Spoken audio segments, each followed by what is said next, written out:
So the two ways that I like to do subgrouping, well, there are two ways to do subgrouping because Ableton Live does not have aux tracks and it does not have buses. There's two ways. One, you can set up an audio track and then just route all the tracks through that. That's actually the way that I prefer to do it with certain things, especially with bigger groups like the drum group as a whole.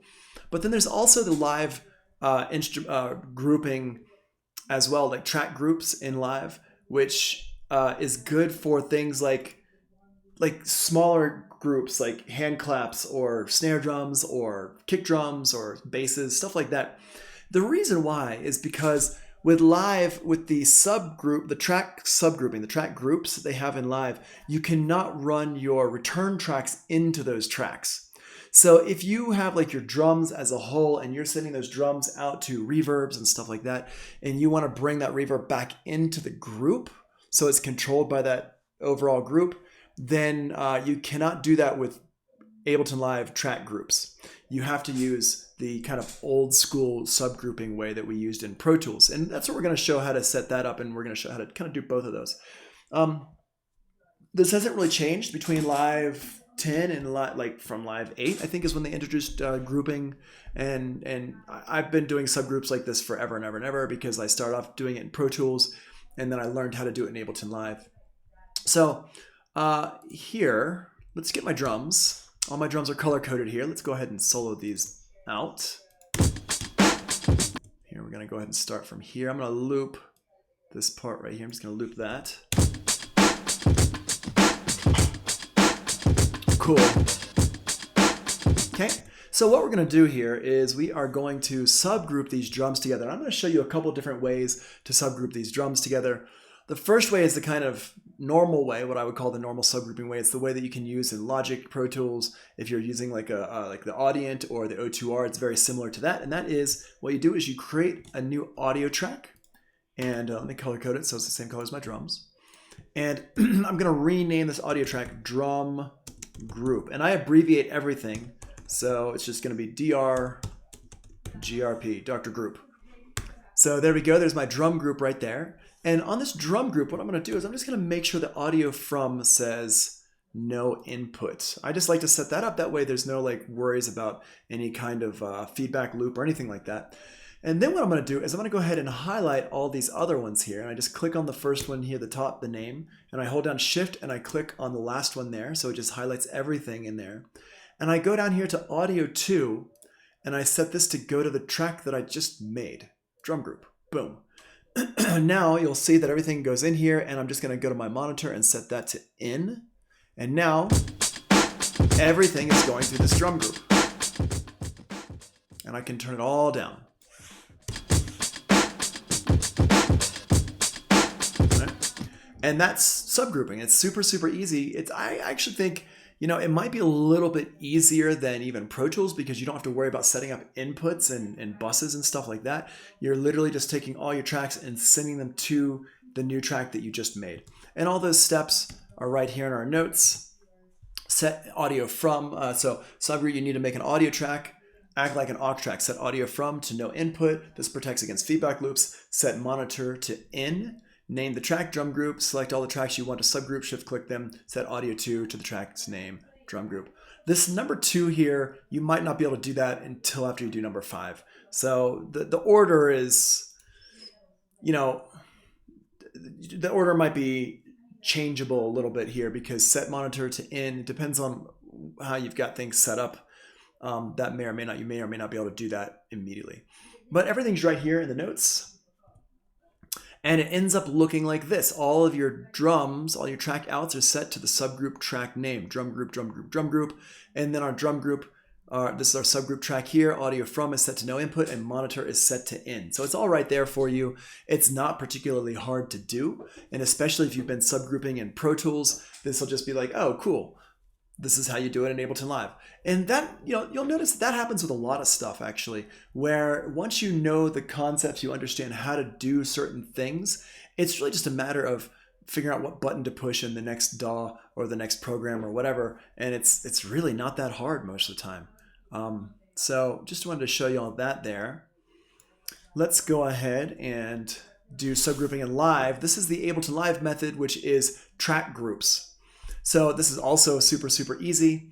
I'm going to go ahead and let's take these two here and just subgroup these together. I'm just going to highlight the two tracks that I want to group. I'm going to hit Command G. Now it makes a little group. I can rename this one. I'm going to rename this one Perk Group.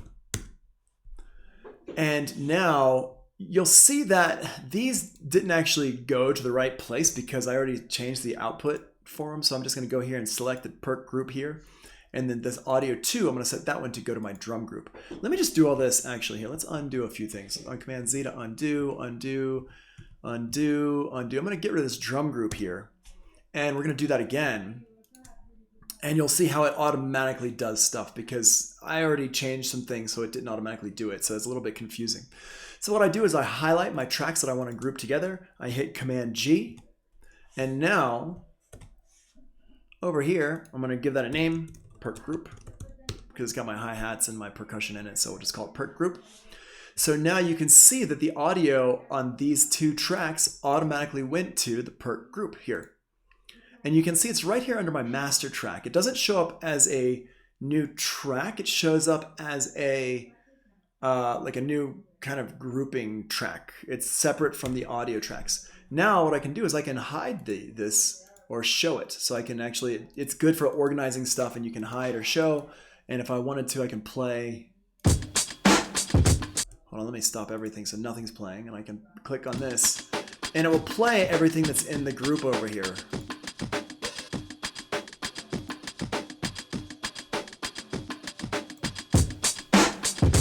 So I can actually use this as kind of triggering multiple clips at the same time as well. So that's that. Now, like I said before, if I want to group all these together, basically just do the same thing. I'm going to make a new track here. I'm going to call this one Drum Group. I'm going to color code it. I'm going to highlight these, just hold down Shift and click them and go down to my audio 2 and set that to go to my drum group. And now the tracks will go to the right place. Set that to no input, set this to monitor in. There we go. And so now we're good to go. So everything comes up, it works right. Drum group, percussion group, all go to my drum group over here. Awesome. Cool. Sorry, something must have happened outside the door there to open up to wake up the dog. Can I make the screen bigger, please? Oh, sure. There we go. Good point, because we're not using the push yet.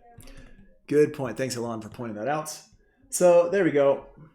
Everything is all the groups right there. Yeah, Brian, what is up? You're here. Pups. Hey, come here, pups. Come here. Come here, pups. All right, well, hopefully she doesn't keep freaking out like this. Everybody else in the house is leaving in a minute. Luna, hold on a second. Sorry about this. When people kind of make noises outside the door. This is why I do my lessons outside so much, because she can't hear everything when she's outside. She was literally sleeping. Hold on a second.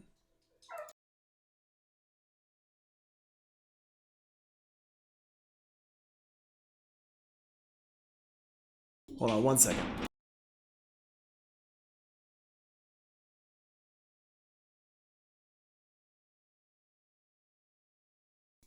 All right, we're back. She got rescued by somebody else. Good. Okay, so there you go. So just one more time. And again, all the stuff is in the notes. So if you open up the notes and you look at it, it's all right here. Just select all the tracks you want to subgroup, hit Command G, and it shows you how it does it. Now, here's the big thing, the big difference between this has to do with our send effects and stuff like that. So let's talk about how our send effects work. This is for setting up reverbs and delays and stuff like that. So let's just go ahead and show that real quick. So let's say, for example, that I've got my, what does this synthesizer sound like?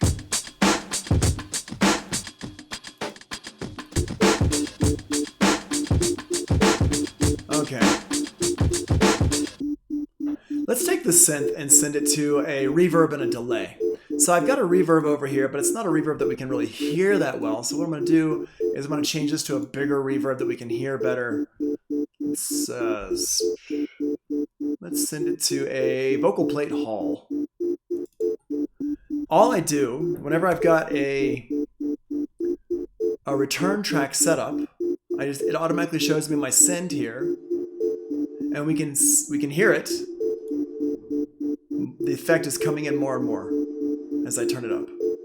So this is basically the same as your sends in Pro Tools, except it's tracks that are devoted to being an effect return, and they're called return tracks. They're over here on the right hand side. To make a new return track, you hold down Command Option and hit T. Command Option and T, it makes a new return track for you, and then you just put an effect on it, like a send effect, some kind of a send effect. So that's going to be a reverb or a delay, something like that. So we're going to go over here to my effects, audio effects. Let's grab a delay from over here.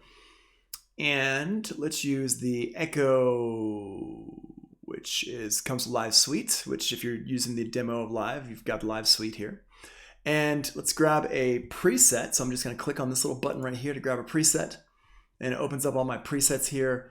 Let's grab a modulated. Let's see what the modulated delays sound like. So we'll use, actually, let's use ambient spaces. Nostalgia. Okay, and what I'm going to do is I want to send this synth to this effect. Cool. Let's use a vintage delay. Let's try vintage delay.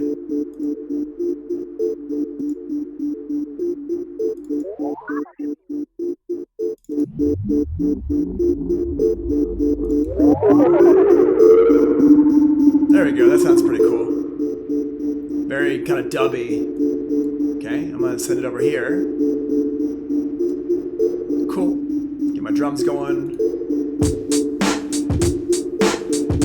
If I want less of the reverb and delay on there, I just turn them down right here.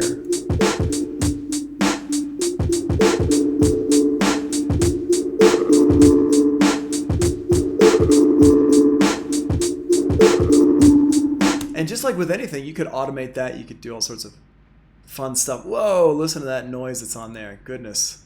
Oof, wow, that's crazy.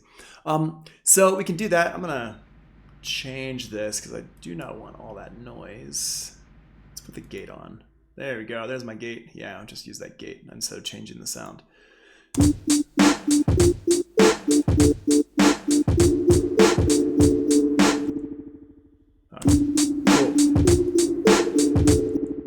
Awesome. Yep. Now I get that gate and we can still hear the sound. Okay. So a couple things with this. If I want to send an effect into an effect, I just go over here on the right hand side. And if I click on this, you can see this one over here. It's blue, which means that it's working. Over here, it's grayed out, which means it's not doing anything. So I have to right click on it and I can enable the send and I can send it over to the reverb here. So now we'd have a reverb on that, which we may want. Cool. Now, the other thing is, if I've got this stuff, like I was saying before, I can send my reverbs and stuff into the subgroups if I want to. Let's go ahead and change up what we're looking at here. Let's go ahead and grab not change it up, but I'm going to keep these. Let's see here. What color are you? You are this kind of aqua, that one. Okay. So I'm going to color code these so they're basically not that one. This one here. There we go. So I know they're coming from the synth here. And what we're going to do is we're going to grab an effect. And for my drums, and let's use Reverb Drums. Here we go. We'll just use one of these here. Dark drums in a Fat Drum Studio. Let's use that one right there. Boom. So go ahead and now let's take our drum loop here. Let's send that over to the one we just made. There we go.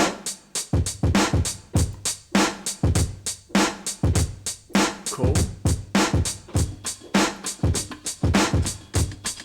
Now, what if I wanted to, I'm sending it over from my main loop, but what if I wanted to send it over from this one here? I could just go from my drum group here.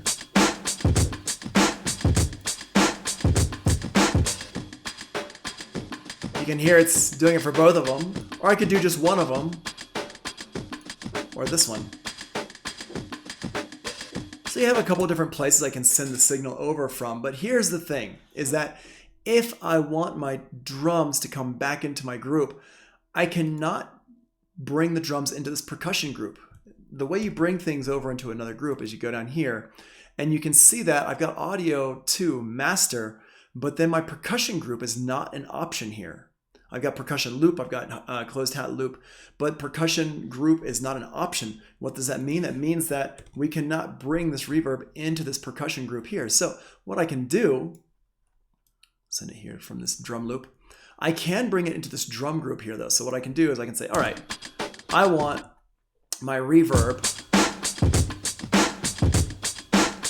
to be part of the drum group. Because if I turn it down right now, my drum group, I'm still going to hear that reverb because the reverb is being sent from this drum loop here. See how the drum loop is sending over to the reverb? But I've now turned my drum group down so I can't hear the dry signal. And again, this is something we talked about in Pro Tools, so I'm kind of glossing over things a little bit because we already did speak about this at length with lots of notes and diagrams and stuff like that. So if you're a little bit like, wait, hold on, all this stuff is like, kind of like I'm not quite understanding it. Well, I really highly recommend that you go back and you look at the routing stuff in Pro Tools. You got to look at those videos and those notes because it's all in there. We do talk about it at length in those videos and those notes. So what I'm going to do here is I'm going to take my drum reverb. I'm going to bring it into the drum group. So when I turn the drum group down, it controls that reverb as well. So here we go. Here's this audio to drum group like that. Boop. And now, everything is right in the world. Cool. There's no reverb. There's lots of reverb. Yeah. And here I am turning everything down.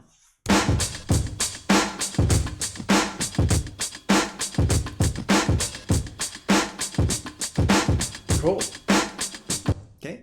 So I hope y'all are kind of following along with that, and you know, if you are, let me know, and if you're not, also let me know, because we can talk about it a little bit more. But I don't want to get hung up on this too much. But we do have plenty of time today, actually. So,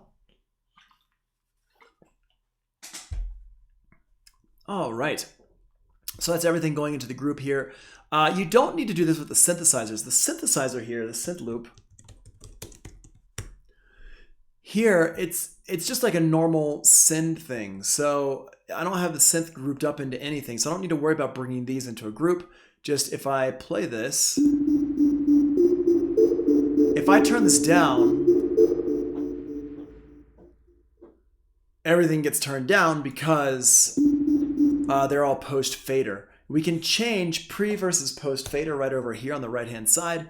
You click on it, and here's an interesting thing about Ableton Live that's different from everything else, including Pro Tools, Logic, the Audient, the O2R, everything, is that pre versus post is on a return basis. Meaning that if I say if I want to set up a headphone mix going from return A and set that up as a headphone mix, everything going to return A is going to be pre.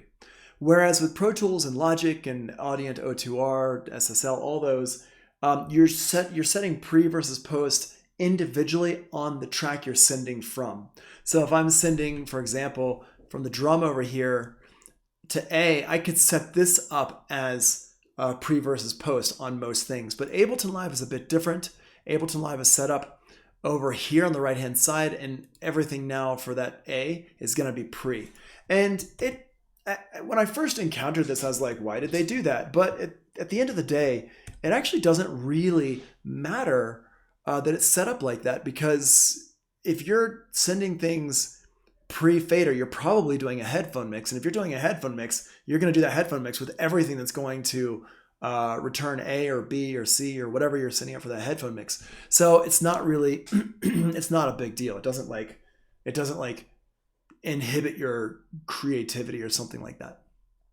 All right, cool. What do we got next on the agenda here for today? Sound effects, Oh, if you're in the arrangement view, here, let's go to the arrangement view. All the same stuff is here in the arrangement view. Here I can do that, and let's get this drum group here, make that smaller. Okay, so it's all the same. It's just the way what you're looking at is a little bit different. So the sends are over here on the right hand side, and they're just numbers. There's no like fader or thing like that, which is, for me, I don't love it that there's no fader or anything like that, but that's what it is. That's how it is. So you just have to remember that your sends are over here and really just use your ears. And I actually use my push for that kind of stuff, which we're going to talk about later on. I like to do all my mixing with my push, which we're going to talk about, and talk about why the push is such a really cool thing if you are using Ableton Live. One other thing is that if you have a whole bunch of returns, I've got 3 returns right here, and over here, I might not be able to remember exactly what my returns are doing. But what I can do is, if you look down here in the lower left-hand corner, remind me later to update. If I look down here in the lower left-hand corner right here, this is what we call the information area. It just shows you information stuff. And so when I mouse over things over here, it shows me like what the level is, what it is. So for example, the track panning is in the center and the track volume is -5. And then over here, it shows me A, B, and C. A is my vocal plate hall. B is my, what do they call it? The clipped slap analog. And C is my Fat Drum Studio. If I wanted to, I could just rename these. Command R to rename vocal. Wait, what is this for? This is for my synth. So I'd call this one synth hall. And this one here would be synth dub delay. And here would be my drum plate. Like that. I can rename them. And now when I mouse over them, it reflects my new name. So you may want to name these away. If you're like dragging in presets and stuff like that, you may want to rename them and change the name. And one other thing I guess I should say that for me is pretty obvious, but it's not obvious for everybody, is that I can go ahead and put as many effects on here as I want. I can have full effects chains of things. So for example, this reverb, if I wanted to have an EQ on here, this EQ8, I can just drag this down here, boop, put that on, cut out some of the lows, frequencies, you know, so we've got that. There's my synth. Oh, it's my synth. Hold on, let's put that on the drum. There we go. So over here, so now if I solo out my drums, so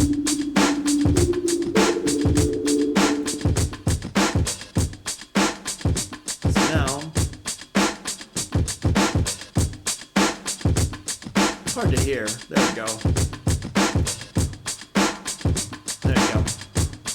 I just made it more obvious so y'all can hear it a bit better.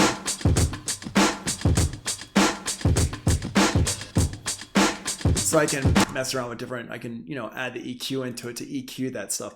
And I can do all sorts of stuff with this. It doesn't have to be that. It could also be like, let's see, what's under, Redux. Let's reduce this. So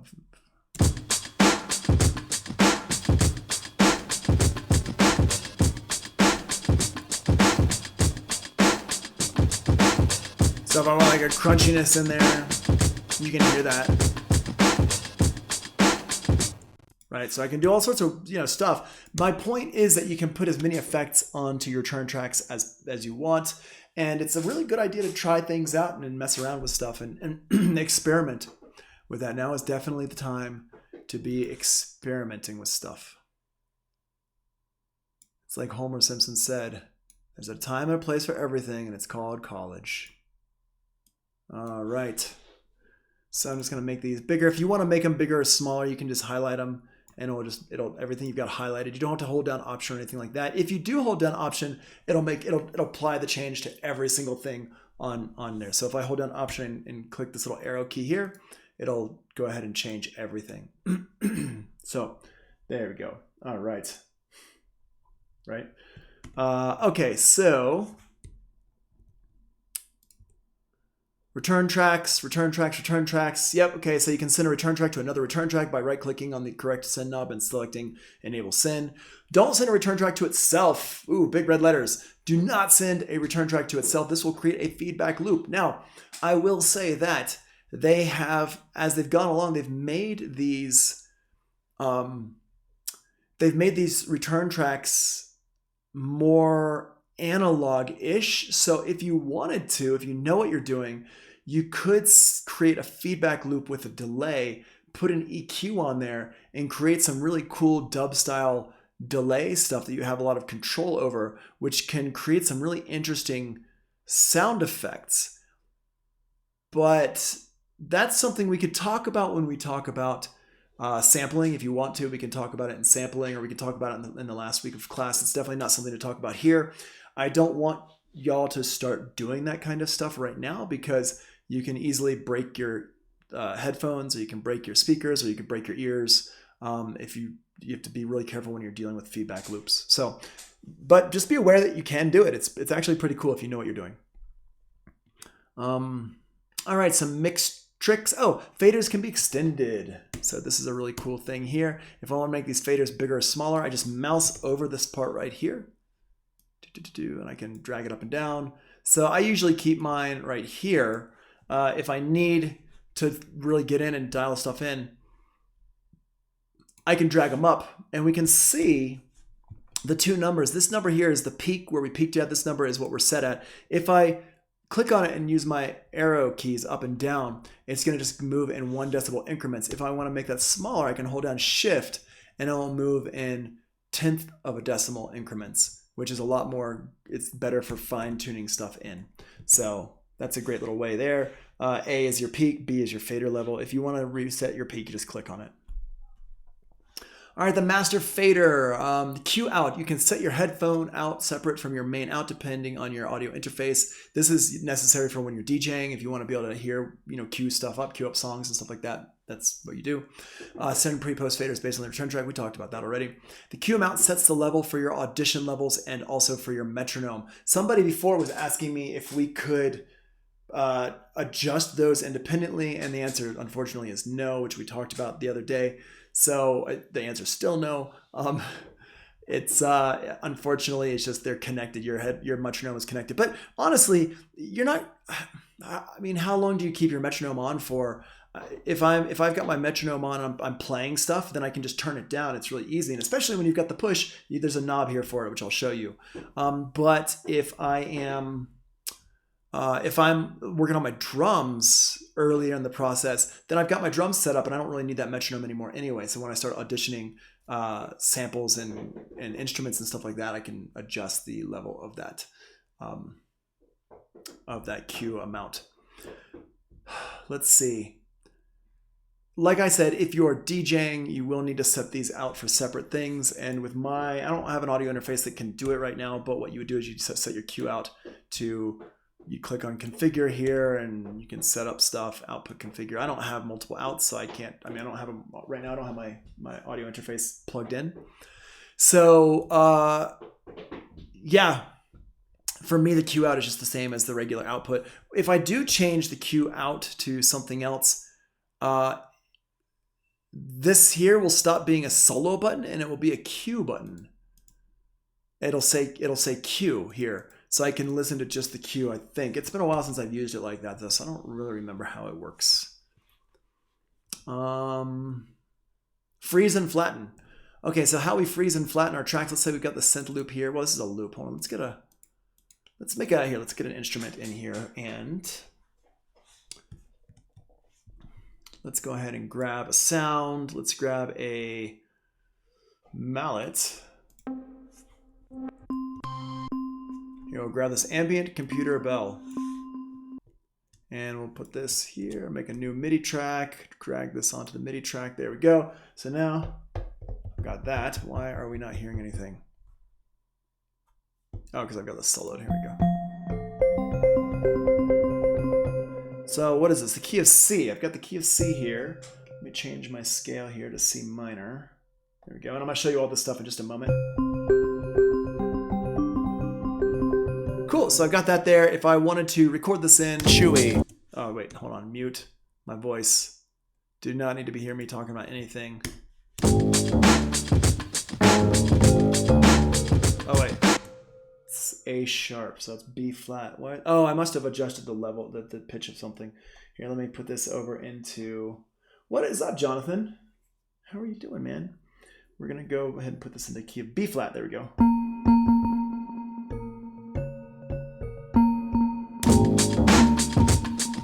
Did I change the... transposition. Why, that is definitely does not sound like a B flat.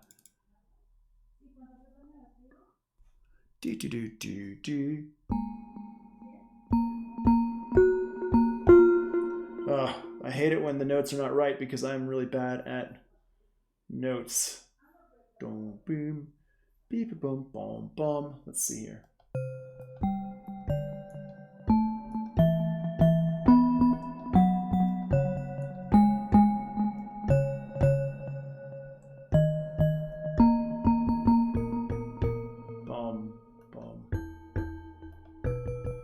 I don't know what note. I don't know what that is. I don't know what pitch it is. I can't.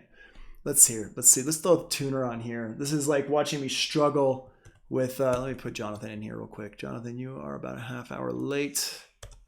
Boom.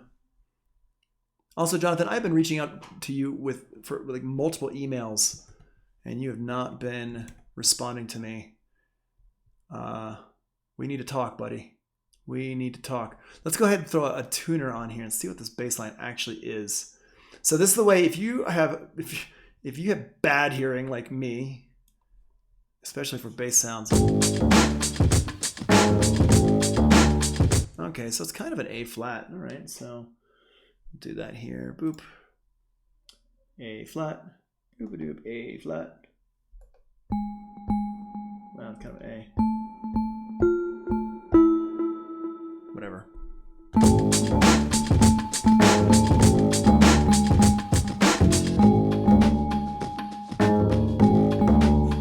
All right, close enough. All right, cool. So what we're gonna do is we're gonna put in some sounds in here. Let's go ahead and record something in. Get the mix. Like this. There we go. And we'll pull this up. And what I'm gonna do is I'm gonna loop this part of the song here. Loop a doop. And I'm going to record some stuff into my session view over here.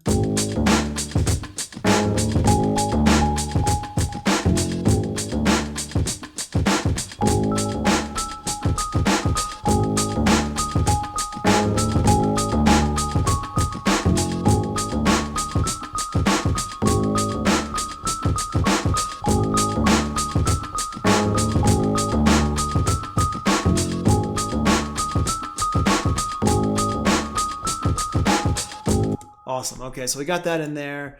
And let's go ahead and clean this up a little bit.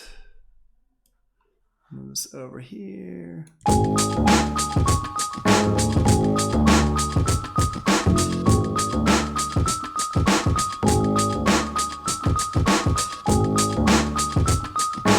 right, cool. So we got these here. Boom, boom, boom. And what I'm going to do, and this is something you got to remember for the next couple weeks, because especially for sampling stuff, this is really, really important. So I've got this loop here. I'm going to go ahead and crop it so it gets rid of all the other notes.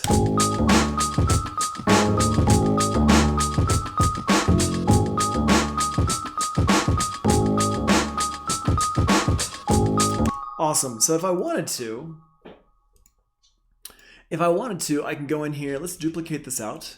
Let's just change up this sound here. I'm going to go ahead and put this into my scale. Minor scale here like this. Hold on 1 second, y'all. Cool. Are y'all leaving? Hold on 1 second, y'all.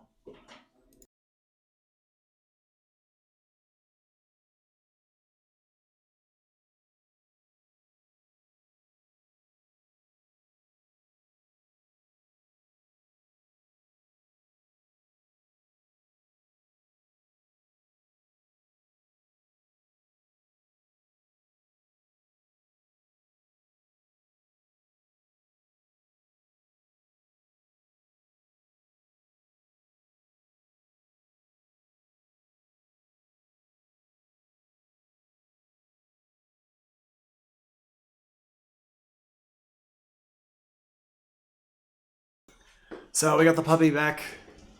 Hopefully she won't be crying as much because everybody's leaving the house.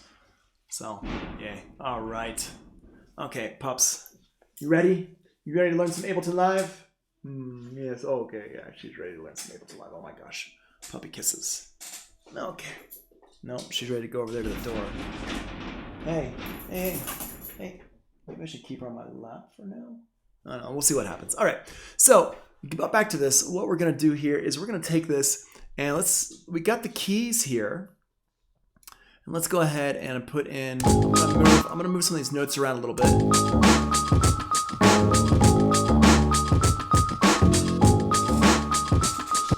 Okay, here you go. Hey pup, come on. And I can hear these if I want to. I can turn on this little headphone thing here. Let's play that. Solo that out. I'm gonna change this notes run. Yep, cool. There we go.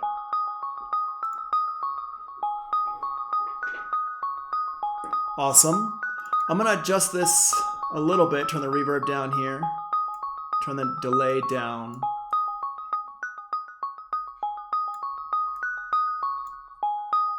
Awesome. Turn the brightness down here. Cool.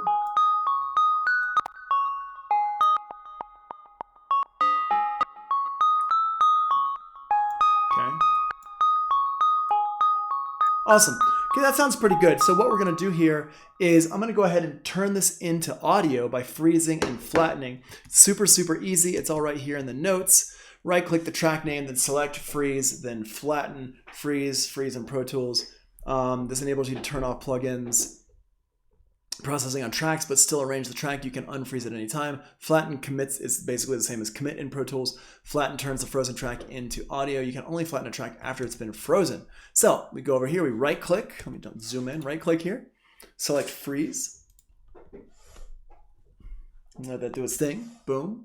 And now you can see that everything turns blue here. So I can't add any more effects, but what I can do, and this is very different from Pro Tools or Logic, is I can still arrange these things. And we talked about this last week or a couple weeks ago. I can still arrange these clips around here. So I could still do some stuff to them, unlike Pro Tools and Logic. Logic, every time you move something, it goes ahead and refreezes it, which takes forever. And Pro Tools just won't let you move anything at all. So yeah, so that's what's up. Hey pups. Okay, so what I'm gonna do though is I'm gonna turn this into audio. So I can right click again, I can flatten the track. Now once I flatten it, this here becomes audio. It makes it into like it duplicates the loop, so it has the sample the bells, yep, do it. So it has the like basically the tail of reverbs and delays. But the problem we see here is if I freeze and flatten, I no longer have my MIDI information to get to. So this is something you have to keep in mind. I'm going to undo this real quick and let me just show you a workaround for this. Kind of here, let me undo a bunch of stuff, get back to where it's okay. So what I can do is I can freeze it and then I can make a new audio track, Command T, and hold down Option and drag it over. Boom.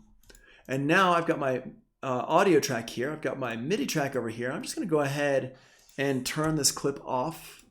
And I'm going to go ahead and turn all this stuff off here. Puppy. Come here, pups. Pups. Here. Okay. And now I've got a cool little, I've got my bells here. But I also have the MIDI stuff. So if I want to get back to them, but it's not taking up any processor power or anything like that on my computer. And if I want, I can just what I always do is I just store them somewhere like at the end. People recommend storing things at the end. I change the color to white to know that I'm not using it anymore. And then I make it super small so it doesn't get in my way.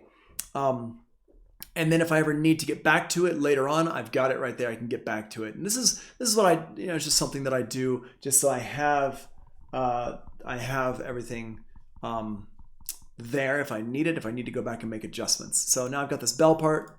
Put it into my hall.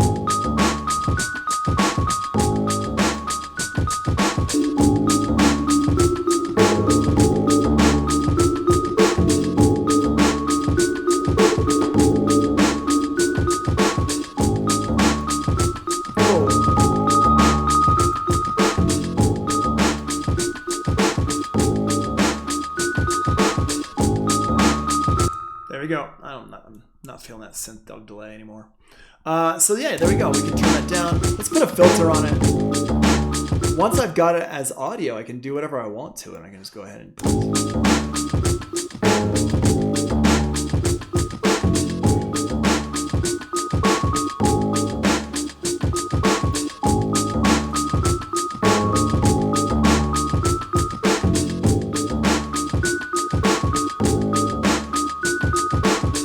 awesome. There we go. So we can do that. Now I can just take this, and it's audio, right? So I can just take it and drop it in over here. So let's start off the beat with the bells and the drums. There we go. Boop, boop, boop. Let's go back to the beginning over here.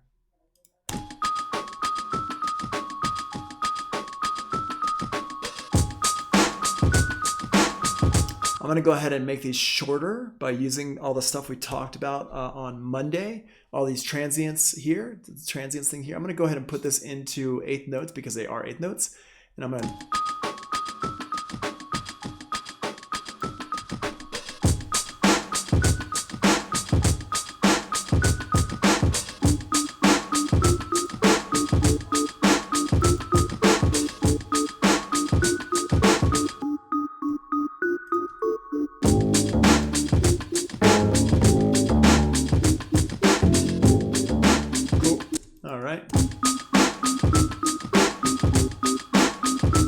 Sweet. And all of these as well. Let's put these into beats mode and put same thing. I'll change these to eighth notes and cool.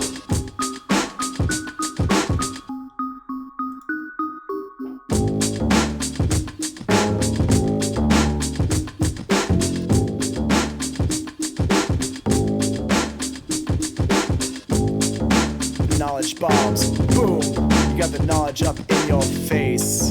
Yeah, right. Amazing vocals. Me and the chewy dog. Let's go. Great, the chewy dog went to sleep, which is fantastic. All right, so there we go. We got that there. Now, let's see what else we got here. Exporting everything. We are ready to export it. We're good. We like the beat we made. Everything sounds like pure fire. So exporting in Ableton Live is super, super easy. What I like to do here is I like to make little markers where things are, just like in Pro Tools. I'm going to right click here, put the marker down, add locator. This is the top of the song. I'm going to go over here to bar 34. And we'll call this one end. And we can also put a couple in the middle here, various places. So let's put one in where the... What's going on here? Why is my... Oh, hold on a second. There we go. Okay, cool. So what we're going to do here is get rid of this one here. So we're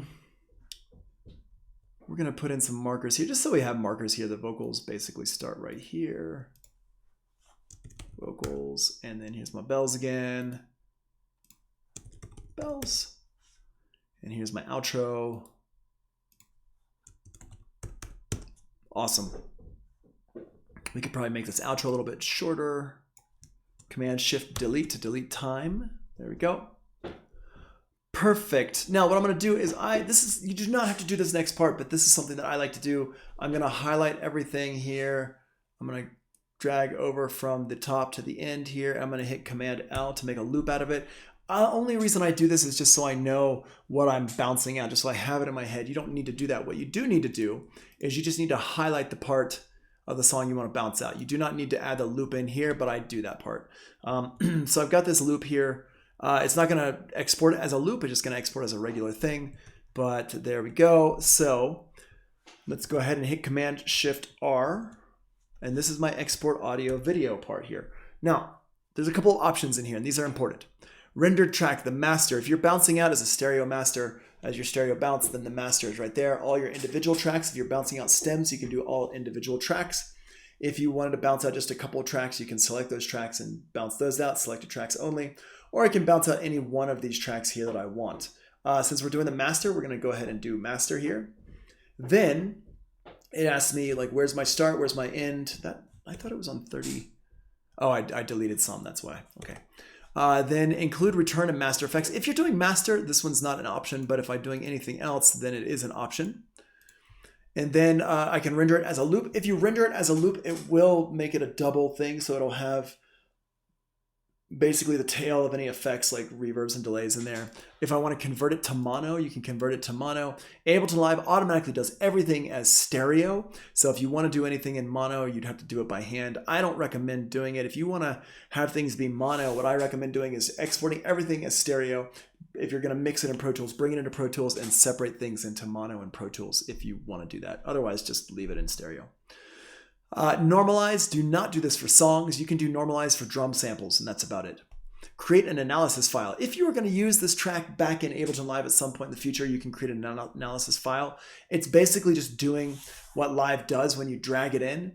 It's just doing that now instead of later. So I never use this. I hardly ever use it because if I need to create an analysis file, I'll just drag it into Ableton Live. Sample rate, 44.1. PCM is like waves. So if I want to make a wave file, I turn that on, wave AIF FLAC, which is lossless, like completely lossless audio. Wave is the most standard, so just use wave. Bit depth here, 24-bit. Yes, dither options. Do not dither unless you know what you're doing. Don't dither. Encode MP3. Yes, it doesn't give you any options for this. It just does it at constant bit rate, 320. It sounds great. The Ableton Live MP3 encoder is really, really good. Video, if you have video stuff, you could do that. Okay, cool. For those of you who are doing the Pro Tools certification, last week we went over a bunch of this stuff and talked about this and Wave and all that stuff. It was really, really useful. Even though it's stuff that I know, it's nice to hear somebody else say it. So now I'm going to hit export here, and it's going to ask me, where do I want to put it? I want to put it wherever the session file is. Where are you? Where do you live, session file? Probably under Ableton Teaching Projects. And what's the name of this one called? Ableton Session Setup. There you are. There you go. Boom. I'll put you in here. Now, what I like to do is I like to create a new folder in here and call this one Bounces. And then hit Go. And it's going to bounce it out. Give it a second. It's rendering the audio. And it's encoding it. And we should be good to go at this point. Yelp. Cool. So if I go look at my hard drive.